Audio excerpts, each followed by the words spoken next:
Assalamualaikum warahmatullahi wabarakatuh. Alhamdulillahirrahmanirrahim. Salatu wassalamu ala asyrafil anbiya'i wal mursalin wa ala alihi wa sahbihi ajma'in amma ba'du. Pemirsa Khilafah yang dirahmati oleh Allah, kembali lagi dengan program usaha kita ini kabar petang.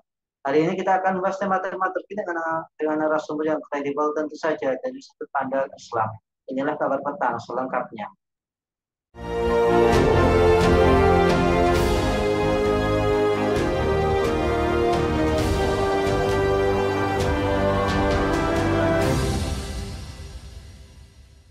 Pemirsa, draft revisi Undang-Undang Penyiaran menuai polemik di publik. Sebab pengaturan isinya dengan mengambil wewenang yang diatur dalam peraturan perundang-undangan lainnya. Salah satu poinnya terkait penyelenggaraan platform digital penyiaran. Dan kata lain, kreator konten yang memiliki dan menjalani akun media sosial seperti YouTube, TikTok juga masuk di dalam ranah undang-undang penyiaran ini. Direktur Eksekutif Lembaga Studi dan Advokasi Masyarakat (LSAM), Wahyudi Ja'far menilai jika membaca rumusan draft yang sekarang disusun oleh DPR, pengaturan revisi Undang-Undang Penyiaran akan menjangkau platform digital. Apakah YouTuber sampai TikToker wajib verifikasi kontennya ke KPI dulu sebelum diupload? Apakah Undang-Undang Penyiaran mengancam kreativitas dari para konten kreator? Apakah di sini ada ambisi KPI untuk mengawasi YouTube, TikTok, dan Netflix? Untuk membahasnya, kami terhubung dengan pengamat kebijakan publik, Bung Rizky Awal. Assalamualaikum, Bung Rizky. Waalaikumsalam warahmatullahi wabarakatuh, Mas Nanang dan juga teman-teman dari Khilafah News Channel dimanapun berada. Gimana kabarnya, Bung Rizky? Tetap semangat, tetap berusaha waras di tengah-tengah banyak undang-undang yang lahir dari ketidakwarasan. Iya, baik Bung. Ini ada draft yang menuai polemik, yaitu revisi Undang-Undang Penyiaran. Karena di dalam isinya dinilai mengambil wewenang yang diatur dalam peraturan perundang-undangan lainnya. Bahwa ya konten kreator seperti di berbagai macam platform seperti YouTube dan TikTok itu juga akan masuk dalam ranah undang-undang penyiaran ini. Pertanyaannya Bung Rizky, apakah peraturan tersebut overlapping gitu ya, atau overdosis atau apa gitu ya? Apakah seperti itu, Bung? Ya, sebagaimana kita tahu ya, banyak undang-undang itu yang rancangan undang-undang itu yang dikeluarkan oleh pemerintah itu kalau tidak kontroversi itu bukan undang-undang menurut saya, bukan rancangan undang-undang. Termasuk ini adalah bagian yang kita kontroversi terkait dengan undang-undang penyiaran. Ya. Di mana salah satu poinnya adalah mereka yang berada di wilayah umum sosial media, ketika mereka punya konten. Nah ini kan undang-undang ini belum dirinci apa yang disebut dengan yang mereka harus serahkan hukum, apa standarnya, dan jadi semacam apa pisau bermata dua ya, satu sisi jadi tajam, sisi yang jadi tumpul kepada sisi yang lain. Kita menyambut sisi baik agar KPI punya filter terkait dengan segi konten-konten YouTube selama ini gitu, atau segi konten-konten yang dibuat oleh selebgram, influencer, konten kreator dimanapun mereka berada gitu, sehingga konten-konten yang nanti layak dipertontonkan itu adalah konten-konten yang bisa dinilai aman oleh KPI. Tapi jangan berharap penuh pada konten yang begitu gitu ya. Jangan berharap KPI akan memperhatikan begitu. Toh tidak ada KPI sekarang pun undang-undang ini gitu ya. Konten-konten yang berbau berbau mesum, berbau porno atau konten-konten yang hedonis dan segala macam justru lebih aman ketimbang konten-konten yang berbau pengkritik pemerintah, kemudian itu mewacanakan ideologi Islam. Itu relatif lebih dibandingkan konten yang saya sebutkan terakhir itu yang sebelumnya relatif lebih aman gitu. Apalagi dengan keberadaan KPI yang nanti undang-undang KPI ini ada, maka konten-konten ini sebenarnya bukan menyasar kepada konten-konten sekuler, tapi menyasarnya kepada konten-konten bernada Islam ya. Karena kita melihat saja ya bagaimana pemerintah sangat agresif sekali dalam hal mencegah radikalisme menurut pemerintah beredar luas di sosial media. Sementara pemerintah tidak mencegah bagaimana sekularisme, hedonisme, bahkan kerusakan moral akibat konten-konten kreator itu uh, muncul gitu ya. Dan menurut saya kan pada akhirnya menjadi banyak konten-konten yang sampah yang lebih dinilai aman dibandingkan konten-konten yang bermutu, bermuatan Islam, tapi oleh pemerintah dan orang-orang tertentu ini menunjukkan intoleransi katanya begitu. Itu Mas Tanan. Ya, baik Bung Rizky. KPI menilai bahwa Undang-Undang Nomor 32 tahun 2002 ini insufficient atau tidak cukup punya kekuatan untuk memfilter konten-konten yang berbau pornografi atau yang berbau negatif lainnya seperti di platform YouTube, TikTok maupun di Netflix. Ya. Nah, apakah semangat KPI ini sudah tepat gitu tuh? Ya, sekali lagi kan gini ya, konten yang selama ini beredar itu kan Kominfo punya hak untuk bisa mencegahnya. Sebenarnya kan begitu ya. Dasarnya kan bagaimana selama ini Kominfo itu lebih atraktif mencegah konten-konten Islami yang berbau radikal menurut pemerintah dibandingkan konten-konten yang berbau membahayakan publik ya, seperti judi misalnya gitu. Nah, kalau pemerintah mau serius, mau adil, maka ketika penyebutan undang-undang KPI tadi, maka selayaknya harus ditambahkan gitu kalimatnya. Kalau yang tadi itu kan relatif umum, semua konten akan dinilai, disinyalir harus melalui KPI terlebih dahulu. Sementara ini juga bisa menjadi bisnis cuan baru. Ya. Kenapa saya sebut bisnis cuan baru? Pada akhirnya konten-konten kreator ini harus mencari lembaga-lembaga pers yang dia tidak harus lapor ke KPI. Karena kalau lembaga pers itu kan dia sudah punya payung tersendiri. Sehingga ini menjadi contoh sendiri bagi lembaga-lembaga pers media berbayar untuk bisa meminta tagihan, meminta cuan kepada selebgram tadi. Daripada repot-repot udah kalian masuk saja ke bagian media kita lah gitu. Ya, satu sisi mereka akan naik namanya, ya media tadi naik. Di sisi yang lain akan terjadi pembagian cuan, istilahnya pembagian uang yang ada. Nah, yang kedua, keberadaan undang-undang sebelumnya saya rasa memang bukan tidak cukup gitu ya. Permasalahan ketika ada rancangan undang-undang baru, itu sebenarnya bukan untuk menutupi undang-undang atau menyempurnakan undang-undang sebelumnya, tapi undang-undang yang baru, membuat masalah yang baru gitu. Jadi menurut saya bukan menjadi solusi pada menutupi kekurangan undang-undang sebelumnya, tapi membuat masalah baru gitu. Ya selain yang ini kan yang cukup atraktif, cukup menjadi pengamatan itu terkait dengan investigasi jurnalistik investigasi yang menurut saya ini juga ya lagi-lagi upaya membungkam sebenarnya dua aturan ini sebenarnya upaya membungkam mengkritik kekuasaan secara langsung gitu.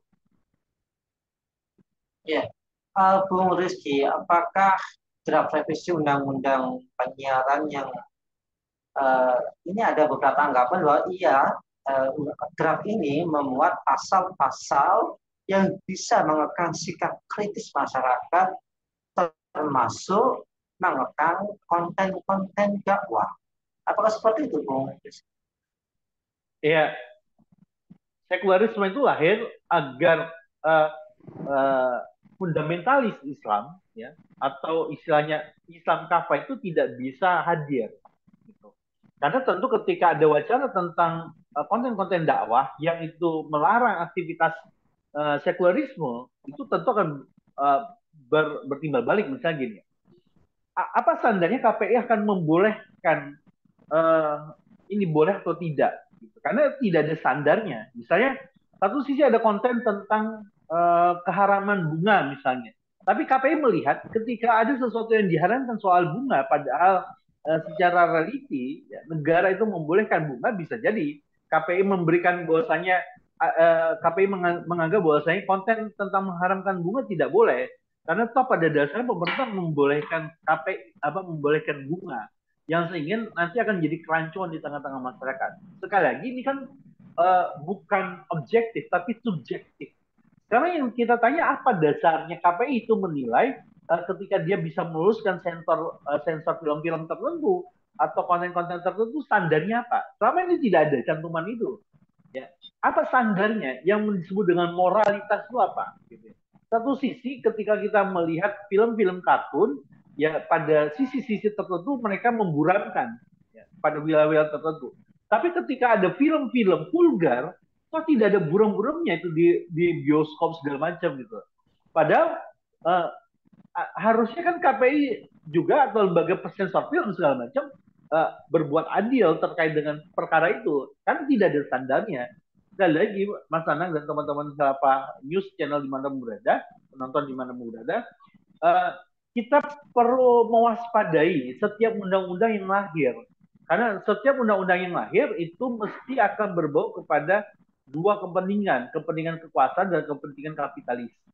Nah, kalau kita melihat ini ada dua hal yang dilakukan, kepentingan kekuasaan satu sisi, yang kedua kepentingan kapitalis, di mana keberadaan YouTube, keberadaan sosial media baru, Instagram, kemudian TikTok dan segala macam, itu mengubur media kapitalis yang dulu cuma sekali, gitu.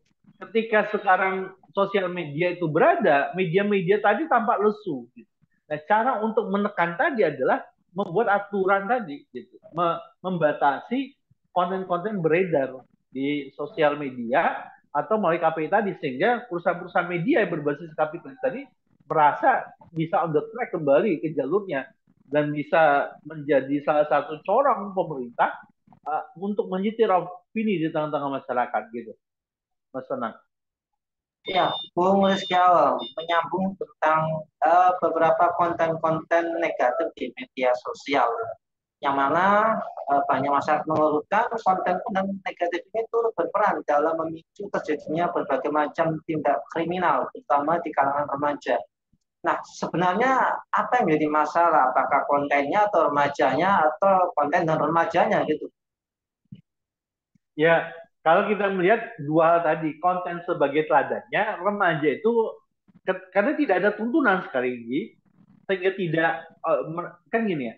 Ketika pemerintah menyerukan revolusi mental, apa yang ditujukan, apa yang menjadi teladannya? Ketika sekarang ini sosial media beragam sekali, konten-konten yang justru Islami itu dibatasi aksesnya, informasinya, sebenarnya konten-konten vulgar itu derasnya luar biasa. Konten yang saya sebut konten vulgar itu bukan sekedar perkara physically, tapi dari segi ucapan, dari segi tingkah perilaku, itu yang pada akhirnya ditiru oleh para remaja hari ini. Nggak sedikit loh. Konten-konten yang membahayakan itu ditiru oleh anak-anak zaman sekarang kan gitu. Karena apa?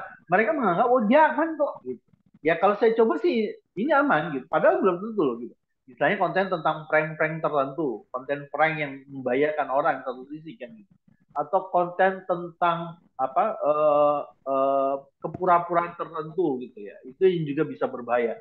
Atau bisa jadi pada konten-konten tertentu di mana si narasumber dengan gamblangnya dia bilang misalnya ketika diwawancarai tertentu bagaimana kehidupan malamnya, dia dengan gamblangnya mudah bercerita. Sementara kalau kita perhatikan ketika ada konten tentang dakwah yang menyiarkan tentang syiar-syiar Islam, syiar-syiar Islam yang kafah, pemerintah tampaknya ganas untuk bisa membatasi itu. Gitu.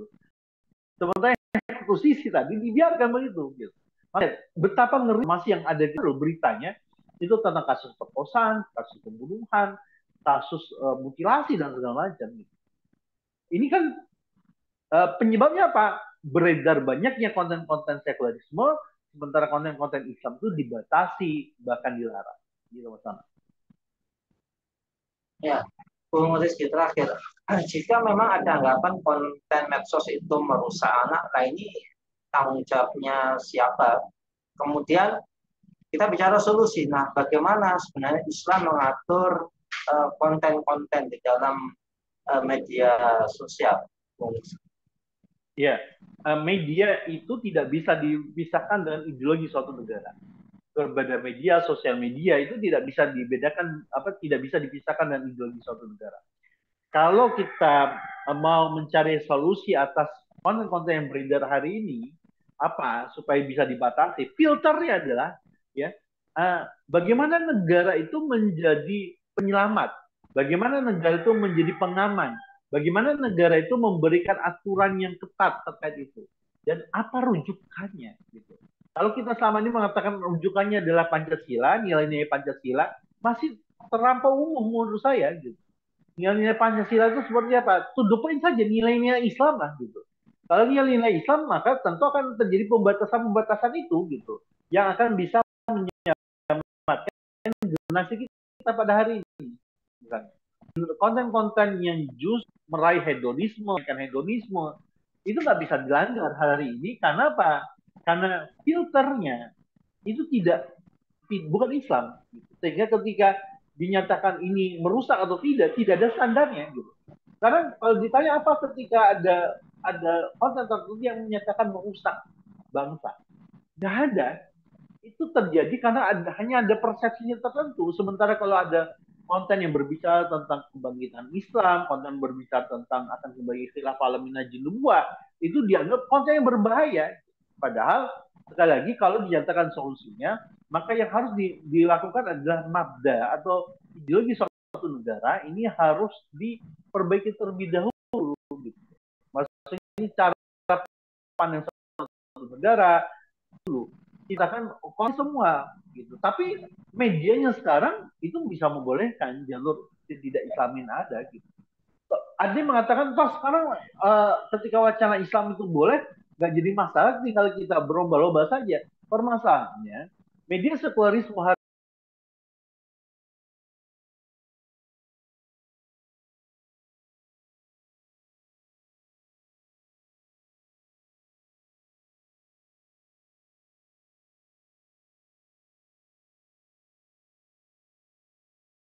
ini membuka keran kepada sekularisme dibanding kalau mau jujur ya sudah negara mensiasat mengubah hari ini kita hari ini aturan Islam yang kafir sehingga disebut tolak ukurnya apa ada tolak ukurnya adalah Islam gitu teman-teman itu mas. Baik, terima kasih Bung Rizky awal atas pemaparannya dan semoga membawa manfaat bagi kita semua dan menjawab berbagai macam pertanyaan dan keraguan sehingga menjadi jelas dan gamblang begitu.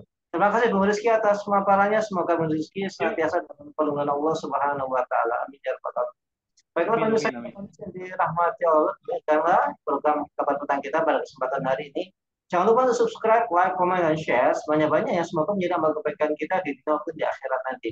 Saya undur diri. Sampai jumpa di lain kesempatan dan wassalamualaikum warahmatullahi wabarakatuh.